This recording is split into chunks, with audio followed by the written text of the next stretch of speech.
రాష్ట్రంలో ఉన్నటువంటి గవర్నర్ కేంద్రానికి ఏజెంటా?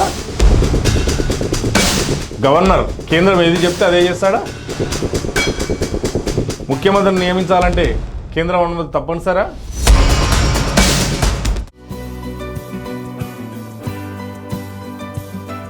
నమస్తే, మీరు చూస్తుంది యువతరంగం, ఇది సమాజ అంతరంగం.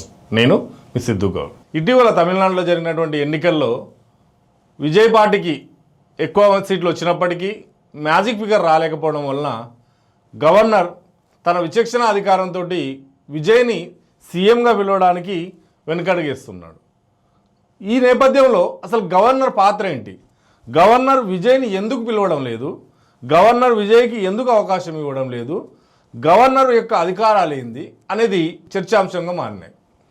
నిజంగా గవర్నర్ గురించి తెలుసుకోవాలంటే, గవర్నర్ కేంద్ర ప్రభుత్వం చేత రాష్ట్రానికి నియమించబడినటువంటి పరిపాలకుడు. గవర్నర్ ప్రధానమంత్రి సూచన మేరకు రాష్ట్రపతి చేత నియమించబడినటువంటి రాష్ట్రానికి చెందిన ప్రథమ పౌరుడు. గవర్నర్కు రెండు రకాల అధికారాలు ఉంటాయి. ఒకటి సాధారణ అధికారాలు, రెండు అసాధారణ అధికారాలు. సాధారణ అధికారాల్లో ప్రతి అధికారాన్ని కూడా ఆ రాష్ట్ర ముఖ్యమంత్రి యొక్క సలహా మేరకు చెలాయించడం జరుగుతుంది. ఆ రాష్ట్ర ముఖ్యమంత్రి పలానా వ్యక్తులను మంత్రులుగా నియమించమంటే, లేదంటే పలానా బిల్లు ఇది ఉంది, ఆ బిల్లు పైన ఆమోదముద్ర వేయమంటే, ఇలా సాధారణ అధికారాలను గవర్నర్ తన పరిధి మేరకు నిర్వర్తిస్తాడు. తనకు విచక్షణ అధికారాలు కూడా ఉన్నాయి. విచక్షణ అధికారాలు ఎలా అంటే, రాష్ట్రంలో సాధారణ ఎన్నికలు జరిగినప్పుడు ఏ పార్టీకి సరైన మెజార్టీ రాలేదప్పుడు గవర్నర్ తన యొక్క అధికారాలను విచక్షణ అధికారాలుగా ఉపయోగిస్తాడు. ఎలా అంటే, ఒక పార్టీకి సరైన మెజార్టీ లేనప్పుడు, అంటే ఆ రాష్ట్రంలో ఉన్న అసెంబ్లీ సభ్యుల సంఖ్య ఏదైతే ఉందో దానిలో సగానికంటే ఒకటి ఎక్కువగా ఉంటే ఆ పార్టీ యొక్క నాయకుడిని ముఖ్యమంత్రిగా నియమించడం జరుగుతుంది.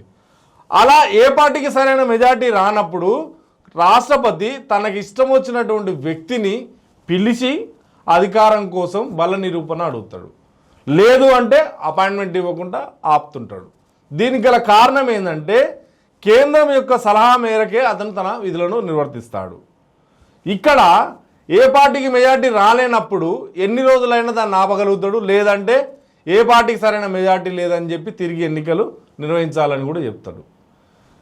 ఒకవేళ ఏ వ్యక్తినైనా పిలిచినప్పుడు అతన్ని అసెంబ్లీలో నీ బల నిరూపణ చూపించుకోండి అని చెప్పి ఒక అవకాశం కూడా ఇవ్వడం జరుగుతుంది. ఇప్పుడు తమిళనాడులో ఉన్నటువంటి ఎన్నికలు కనుక మనం పరిశీలించినట్లయితే 234 అసెంబ్లీ సభ్యులు ఉన్నటువంటి తమిళనాడు ఎలక్షన్లలో 108 సీట్లు టీవీకేకి వచ్చినాయి. ఆ 108లో 2 దిక్కుల విజయ్ పోటీ చేయడం వల్ల విజయ్ 2 దిక్కుల సభ్యుడు అవుతాడు. కాబట్టి అక్కడ 107 ఉంది. 107 ఉన్నప్పుడు 234లో సగం +1 అన్నప్పుడు 117 అసెంబ్లీ సభ్యుల సంఖ్య విజయ్కి అవసరం. కానీ విజయ్కు ఉన్నది 107. ఆ 107 ఉన్నప్పుడు తనకు ఇతర సభ్యుల యొక్క మద్దతు అవసరమైంది. ఇక్కడ ఒక సంకీర్ణమైనటువంటి ప్రభుత్వం ఏర్పడ్డది. ఇతర పార్టీల యొక్క మద్దతు ఏర్పడినప్పుడు ఆ మద్దతులో స్పష్టత లేదు. 3 సార్లు పోయి విజయ్ గవర్నర్ను కలవడం జరిగింది. ఆ గవర్నర్ను కలిసిన దాంట్లో నాకు వీళ్ళ మద్దతు ఉందని చెప్పి చూపించలేకపోయాడు. దీంతో 3 సార్లు కలిసినప్పుడు కూడా విజయ్కి ఆ రాష్ట్ర గవర్నరు ప్రమాణ స్వీకారానికి సంబంధించినటువంటి ఒక టైం ఇవ్వడం కానీ, లేదంటే నీ బల నిరూపణ చేసుకో, నీకు ఆ మద్దతు ఉందని చూపించుకో అని చెప్పి ఒక అవకాశం కూడా ఇవ్వలేకపోయాడు. ఈ నేపథ్యంలో అసలు గవర్నర్ అధికారాలు ఏంటి అనేది ఒక చర్చనీయాంశంగా మారినది. ఇది ఇప్పుడే కాదు, గతంలో 1952 సాధారణ ఎన్నికల నుంచి మొదలు పెడితే ఇప్పటి వరకు చాలా రాష్ట్రాల్లో ఇలాంటి పరిస్థితులు తలెత్తినాయి. ఇలాంటి సంకీర్ణ ప్రభుత్వాలు ఏర్పడ్డ ప్రతిసారి గవర్నర్ పాత్ర అక్కడ వివాదాస్పదం అవుతుంది. గవర్నర్ తన విచక్షణ అధికారాలను చెలాయిస్తాడు. 164వ రాజ్యాంగ నిబంధన ప్రకారం రాష్ట్రానికి చెందినటువంటి గవర్నర్ ఏ పార్టీ అభ్యర్థికి అయితే ఎక్కువ సభ్యుల సంఖ్య ఉందో అతన్ని పిలిచి ముఖ్యమంత్రిగా నియమించడం జరుగుతుంది. కానీ ఇక్కడ 3-4 రోజులు అసలు విజయ్కి సంబంధించిన ఒక ఎలాంటి క్లారిటీ కూడా ఇవ్వలేదు గవర్నర్. అసలు అలా ప్రభుత్వం ఏర్పడుతుందా, ఏర్పడడం లేదా, ఎందుకు ఏర్పడడం లేదు అంటే, నిజానికి రాష్ట్రపతి సంబంధించి కేంద్ర ప్రభుత్వానికి సంబంధించినటువంటి వ్యక్తే రాష్ట్ర గవర్నర్. కాబట్టి రాష్ట్రంలో ఉన్నటువంటి పరిస్థితులపైన ఎప్పటికప్పుడు ఒక నివేదిక కేంద్రానికి పంపించేటువంటి వ్యక్తి గవర్నర్. కాబట్టి ఇక్కడ కూడా కేంద్రానికి సంబంధించినటువంటి సలహా మేరకు కేంద్ర ప్రభుత్వం యొక్క ఆలోచనల మేరకే గవర్నర్ నడుచుకుంటాడనేటువంటి విమర్శ చాలాసార్లు స్పష్టమవుతుంది. ఆ విమర్శ కూడా నిజమవుతున్నది. కాబట్టి గవర్నర్ అధికారాలు రెండు రకాలుగా ఉంటాయి, ఒకటి విచక్షణ, ఒకటి సాధారణ. ఈ రెండు రకాల్లో ఎప్పుడైతే విచక్షణ అధికారాలను కనుక నిర్వర్తిస్తాడో ఆ సమయంలో గవర్నర్ పాత్ర చాలా వివాదాస్పదంగా మారుతుంది. అదేవిధంగా ఏదైనా ఆర్థిక బిల్లు కానీ లేకపోతే రాష్ట్రంలో సంబంధించినటువంటి ఇంకేదైనా బిల్లు కానీ ఆ బిల్లుపై ఆమోద ముద్ర వేయాల్సినప్పుడు కూడా గవర్నర్ కేంద్రం యొక్క అనుమతి తీసుకొని అక్కడ ముద్ర వేయడం జరుగుతుంది. ఆ ముద్ర వేసేటప్పుడు కూడా కేంద్రంలో ఒక పార్టీ, రాష్ట్రంలో ఒక పార్టీ ఉన్నదనుకోండి, అప్పుడు కూడా గవర్నర్ యొక్క పాత్ర వివాదాస్పదంగా మారుతుంది. ఎందుకంటే ఈ రాష్ట్రంలో జరుగుతున్నటువంటి శాంతి భద్రతలు కానివ్వండి, ఈ రాష్ట్రంలో జరుగుతున్న పరిపాలన తీరు కానివ్వండి, ఈ రాష్ట్రంలో జరుగుతున్నటువంటి రాజకీయ విధానం గురించి ఎప్పటికప్పుడు కూడా కేంద్రానికి ఒక నివేదిక అందజేస్తాడు గవర్నర్. కాబట్టి కేంద్రానికి సంబంధించిన ఏజెంటే గవర్నర్. గవర్నర్ యొక్క అధికారాలు కేంద్ర ప్రభుత్వం యొక్క ఆలోచన మేరకే ఉంటాయి. కాబట్టి గవర్నర్ పాత్ర అనేది ఈ రాష్ట్రాల్లో ఏ పార్టీకి సరైన మెజార్టీ రానప్పుడు, సంకీర్ణ ప్రభుత్వం వచ్చినప్పుడు అప్పుడు వివాదాస్పదంగా మారుతుంది.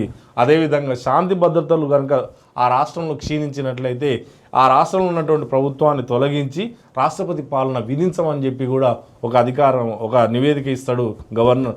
అప్పుడు కూడా వివాదాస్పదంగా మారుతుంది.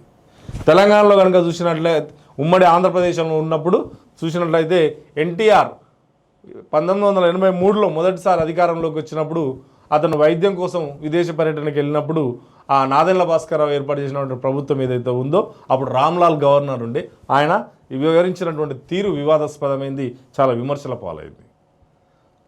తర్వాత ఒకవేళ ముఖ్యమంత్రే తనకు ఇష్టం మేరకు శాసనసభను రద్దు చేయమని చెప్పి గవర్నర్ను కోరితే అప్పుడు గవర్నరు శాసనసభను రద్దు చేస్తాడు, అది సాధారణంగా నడుస్తుంది. కానీ ఒక ముఖ్యమంత్రికి సరైన మెజార్టీ ఉన్నప్పుడు వ్యక్తిని పిలవకపోవడం కానీ, ఆ వ్యక్తితో ప్రభుత్వాన్ని నడవనీయకుండా ఉండడం కానీ ఏదైనా చేస్తే అది వివాదాస్పదంగా మారుతుంది. కాబట్టి గవర్నర్ అనే వ్యక్తి రాష్ట్రంలో కీలకమైనటువంటి వ్యక్తి, గవర్నర్ అనే వ్యక్తి రాజ్యాంగబద్ధమైనటువంటి పదవిలో ఉన్నటువంటి వ్యక్తి, గవర్నర్ అనే వ్యక్తి కేంద్ర ప్రభుత్వానికి సంబంధించి రాజ్యాంగబద్ధమైనటువంటి ఒక ఏజెంట్గా చెప్పుకోవచ్చును. కానీ గవర్నర్ రాజ్యాంగబద్ధమైన పదవిలో కొనసాగుతున్నప్పుడు ప్రజాస్వామ్యాన్ని కాపాడాల్సినటువంటి బాధ్యత కూడా ఉంది. కాబట్టి ఏ పార్టీకి ఎక్కువ మెజార్టీ వస్తే ఆ పార్టీ వ్యక్తిని పిలిచి నీకు ఇంత మెజార్టీ కావాలి, నీ దగ్గర ఉంది ఈ మెజార్టీ, కాబట్టి నీకు ఆ మెజార్టీని నిరూపించుకోవడానికి నేను 3 రోజులు గడువు ఇస్తున్నా, ఆ గడువు లోపల మీరు బలప్రదర్శన చేసుకోండి అని చెప్పి ఒక అవకాశం ఇచ్చినట్లయితే ఆ పదవికి ఎలాంటి మచ్చ లేకుండా కూడా ఉండే అవకాశం ఉంది, ఎలాంటి వివాదాలకు కూడా తావు లేకుండా ఉండేటువంటి అవకాశం ఉంది. కాబట్టి గవర్నర్ వ్యవస్థను మనం గౌరవిద్దాం.